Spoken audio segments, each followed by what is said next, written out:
tackling tough topics to help you think reasonably about life's most important issues.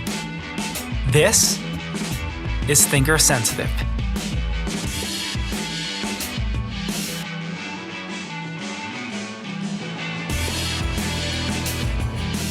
Welcome to Thinker Sensitive, and welcome to another season of the Thinker Sensitive podcast.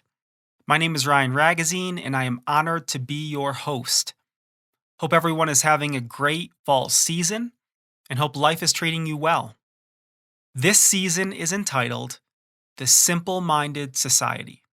The word simple-minded is, at least in a certain sense, or to a certain extent, a pejorative term, an insulting term, an offensive term. Yet, I don't use this word for the purpose of insulting or offending others.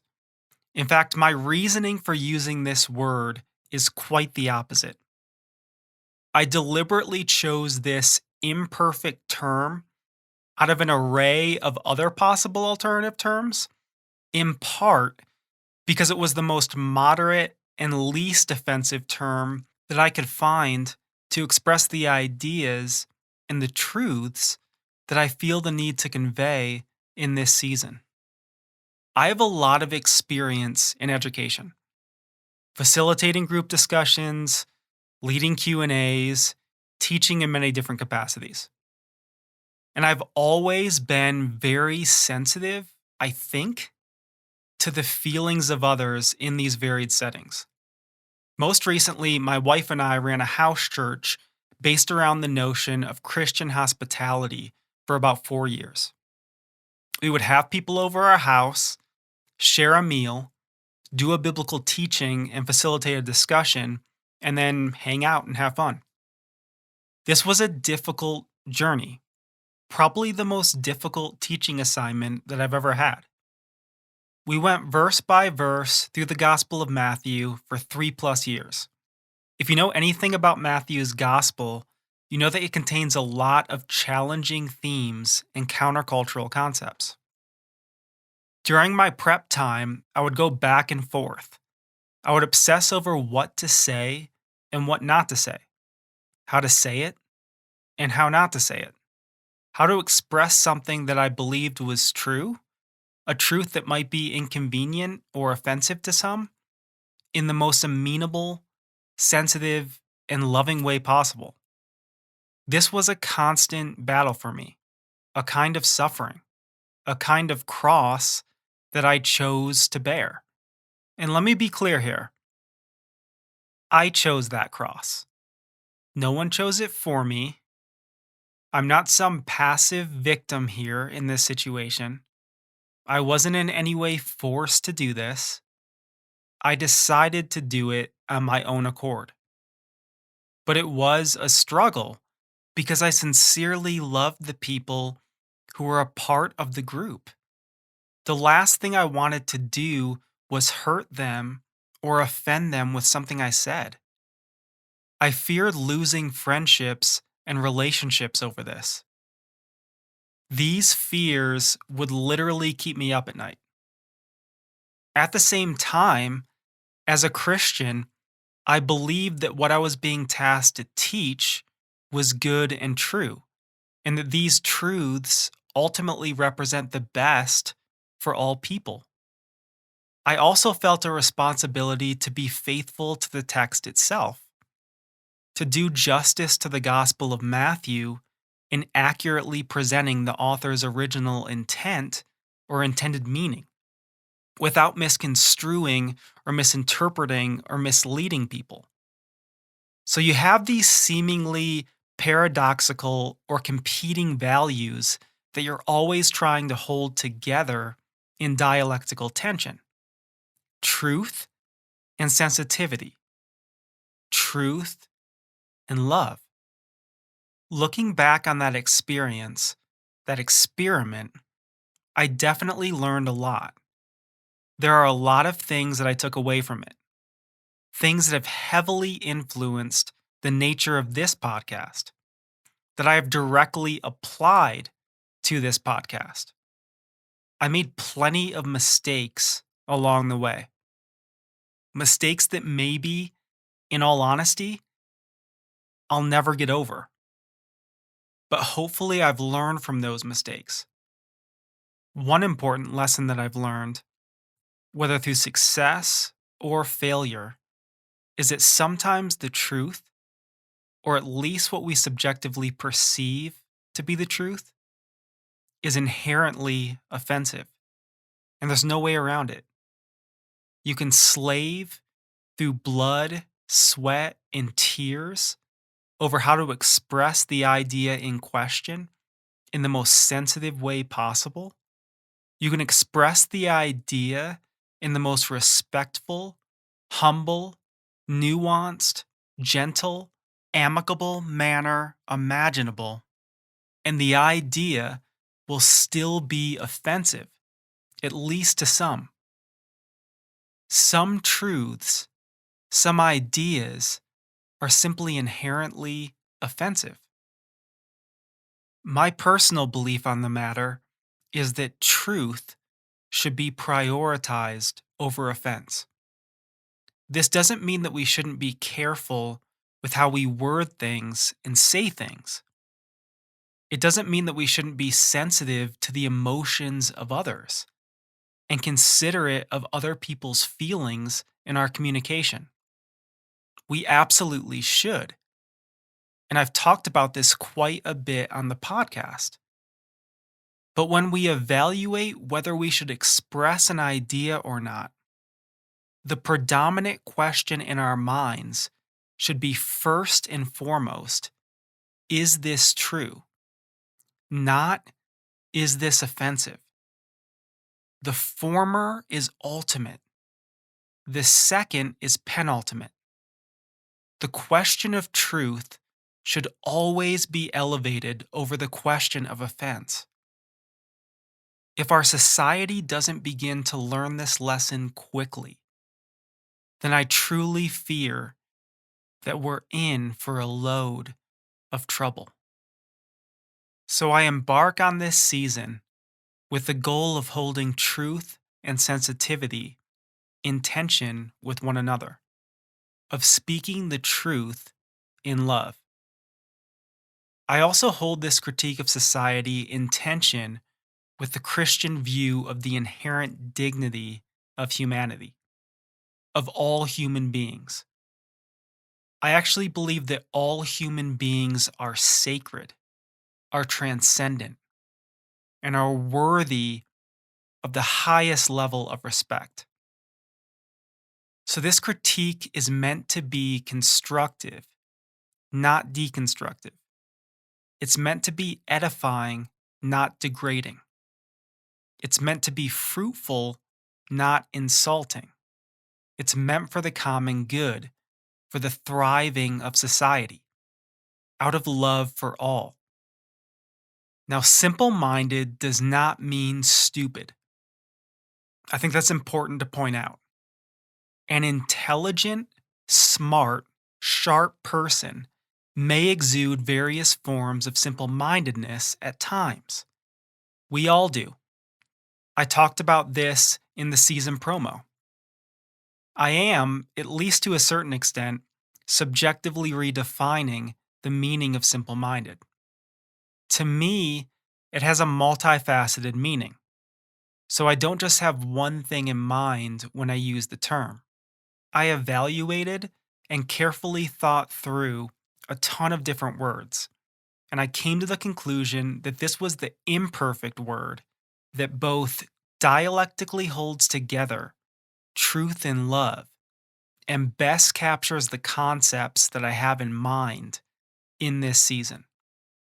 Based on my subjective definition and my reappropriation, a simple minded person is an uncritical thinker. He lacks nuance and subtlety. He thinks on the surface level. She's an impulsive thinker. She's close minded, and her thinking is often myopic. He's a black and white either or thinker. He thinks in a very polarized manner. All of these characteristics are forms of simplistic thinking. They're forms of simple-mindedness. The idea that the masses are simple-minded is an overarching theme or motif that you can trace throughout the history of philosophical discourse. The idea that the masses just blindly accept societal conventions, norms, and mores. The idea that the masses are just cogs in a machine, blind followers, thoughtlessly and mindlessly floating with the current down the stream. That the masses are pawns, puppets, sheep without a shepherd, victims of the various systems and structures of society.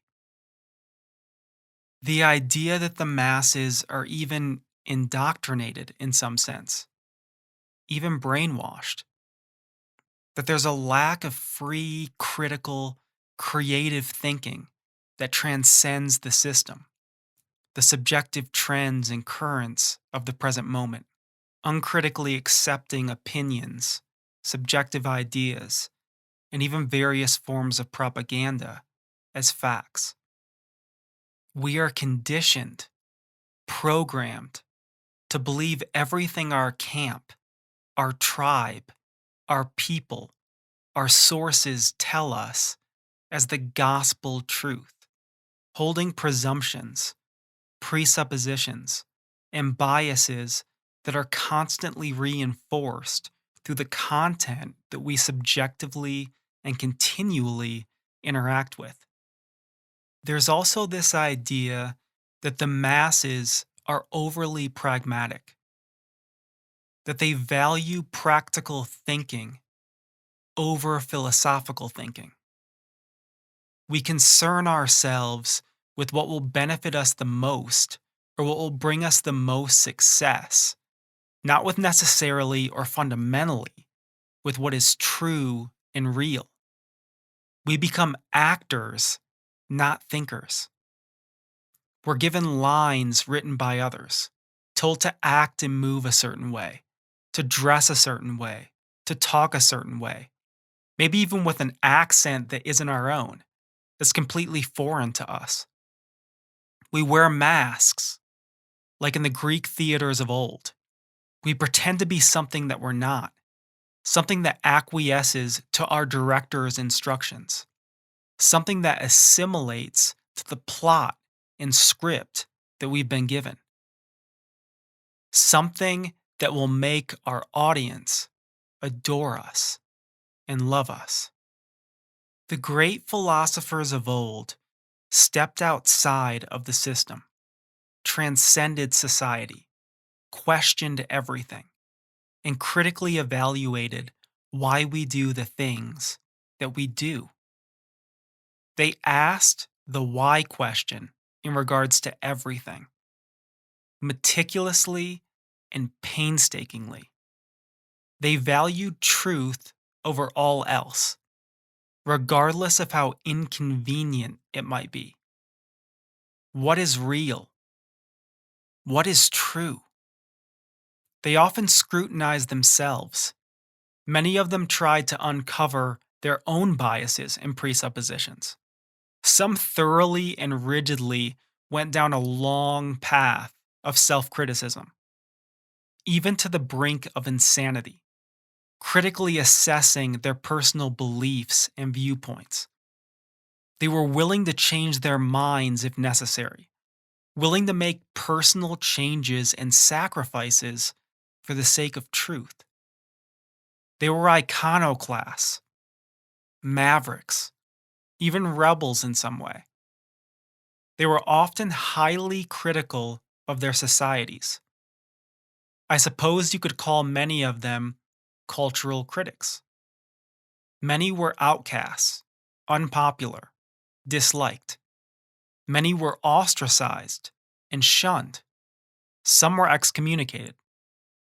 Their books were banned, they were censored, blacklisted, and canceled. The true philosopher thinks critically, questions everything, values reason and the laws of logic, prioritizes truth over pragmatism, loves nuance and subtlety, digs deep beyond the surface, thinks with a global and historical perspective, engages with academic, scholarly, trustworthy sources, and reasons in a dialectical and mediating fashion. In this podcast, I welcome you into this tradition to be a co philosopher, to be philosophers in community with one another, to be true philosophers together, not necessarily in the agreement of our conclusions. For we are different people with different backgrounds, different presuppositions, and different beliefs. So, not necessarily in the agreement of our conclusions, but in the unity of these shared values, the values of the true philosopher. So, let's take a look at some examples of simple mindedness in our society. I want to look specifically at our use of memes and aphorisms and the nature and state of our online engagement and communication in general. Because of the busyness of modern life, and because we're overly inundated with information in the social media age and the age of information, our attention span and our overall level of engagement has become so minimal because of the way that we're being programmed and conditioned by social media. We tend to lack the capacity to engage critically with information. If you're writing a blog article, they say to keep your communication to just a couple paragraphs nowadays. Otherwise, you'll lose the attention of your audience. In the same way, content creators are instructed to keep their videos as short as possible because most people won't watch a video for more than a couple minutes, maybe even 30 seconds. Today, we engage with content in the most cursory of manners, just scrolling through our feeds and picking up bits of information here and there. In terms of our communication, because of the short spaces that we're given and the limited word and character counts on social media, our communication naturally lacks nuance. How can you truly nuance an idea, truly be thoughtful, critical, and charitable in 140 or 280 characters? But I wonder if we even care about nuance today. Okay, I'm not anti meme. I think a lot of memes are clever. I think a lot of them are very funny. But I am opposed to the predominance and centrality of meme use in societal communication and education regarding matters of importance, whether political or religious or otherwise. Like, I don't think that memes are a good form of communication when expressing an idea about a serious and sensitive topic. My opinion is that serious topics should be handled with seriousness. The more serious the topic, the more nuance is necessary. The state of our online engagement and online communication cultivates and feeds into simple mindedness. We become more uncritical. We depart with nuance and subtlety. We become less charitable. We present straw man arguments. Our thinking becomes very surface level. It becomes myopic and even polarized. We get swept up in intellectual laziness and mindlessness. A great example of this is the state of our political engagement and political discourse. This is one of the main reasons why I'm so apathetic about the political. It's full of polarized thinking, extremism, dogmatism, dogged partisanship, lack of empathy and mutual understanding, a militant mentality, demonizing the other, hatred, vitriol, insults, mockery, name calling. There's no room for constructive dialogue. Are these not the characteristics of the majority of our politicians today? I mean, the way our politicians act, you'd think they were children. All of these characteristics and attitudes start at the top, and then they trickle down to everyone else in society. Other examples of simple mindedness can be found in the sporting world, like baseball, for example. There's a lot of myopic and impulsive thinking in baseball fandom, like wanting to fire a manager with a great track record because the team has fallen into a slump in a 162 game season. Baseball is a streaky sport, and established track records matter. Myopic and impulsive thinking that's unable to step back and see the whole picture is a form of simple mindedness. Let me use Michigan football as another example. I am a die-hard Michigan fan. The Michigan football program has been in a state of disarray for a long time now. We can't win big games. We can't beat our rivals. We can't get to the conference championship game. We can't beat Ohio State. We can't even get to a Rose Bowl. But there's a lot of overly simplistic reductionism in the fan base when it comes to evaluating what the problems are. Like, for instance, maybe some will say that Michigan's problem is simply coaching, or others might say it's only recruiting, or it's solely the quarterback, etc., etc., etc. Maybe in reality, it's all of the above. Maybe it's a mix of things. Maybe truth and reality are a little more complex than we think. This kind of either or, black and white reasoning is simple minded. To conclude, I want to offer some possible recommendations that might help us in some of these areas. The first thing I would say is let's begin with the philosophical and then move to the political or the religious. Let me give an example. We could buy and read an accessible book on critical thinking or logic. We could read some accessible philosophical works, like Plato or Socrates, for example, and analyze the thinker's thought processes, the flow of their argumentation, and the nature of their communication. We can learn how to think critically and soundly and to communicate ethically. I think we need to think about thinking and think about ethical communication before we think about and talk about politics or important and serious and sensitive topics in public forums. Another thing that I would recommend is honest self-reflection and evaluation of personal engagement. Do I have a base openness to the other? When I'm in discourse with others, am I actively listening or simply trying to win an argument? Am I charitable and equitable to the other? Do I take their positions out of context? Do I focus more on differences or on common ground?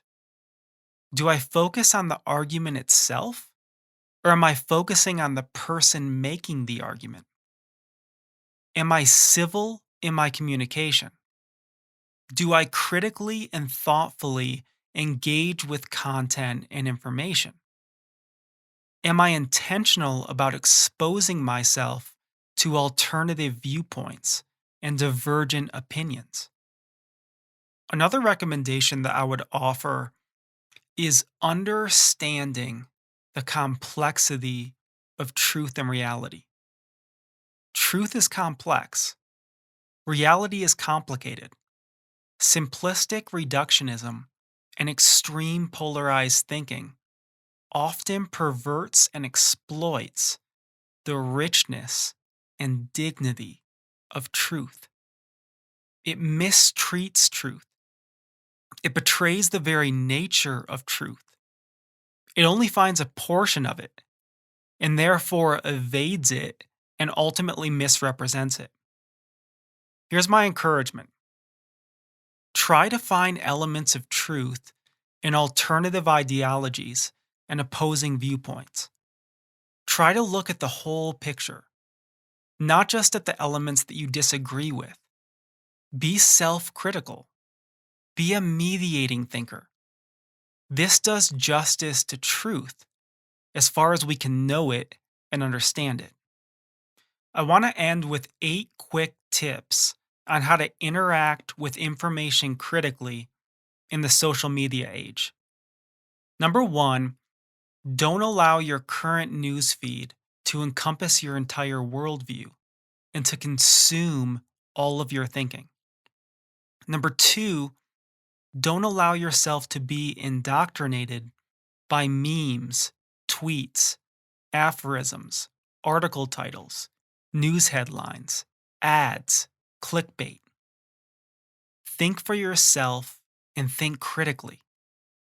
For example, don't just blindly accept what I'm saying right now. Critically evaluate it, think through it, and freely make your own decisions and come to your own conclusions. Number 3, form and communicate your own personal thoughts rather than predominantly sharing the thoughts of others. I see this a lot on social media. People share what other people have written instead of thinking through the issue themselves, forming their own opinions, and writing those ideas down in a creative manner. Number 4, develop a global perspective and a historical perspective, rather than only existing in the present moment and in the present news cycle. Number 5, read full books and read old books. Number 6, expose yourself to alternative viewpoints and evaluate whole arguments, not just excerpts of arguments that are taken out of context. Number 7, dare to be different than the masses, than the crowd. And number 8, finally, dare to be civil, respectful, empathetic, even loving. Thanks so much for listening. It means the world to me that even one person would listen to this podcast. I hope this episode was intriguing. I hope it got you thinking, and I hope it was helpful in some way. I also hope that you'll continue to listen to the rest of the season and that you'll join me for the next episode. Thanks so much. We'll see you later. This episode and all episodes of Thinker Sensitive are available at thinkersensitive.com, iTunes, Spotify, and more. If you enjoy our content and wish to donate to help us grow our online community of thinkers, please visit thinkersensitive.com.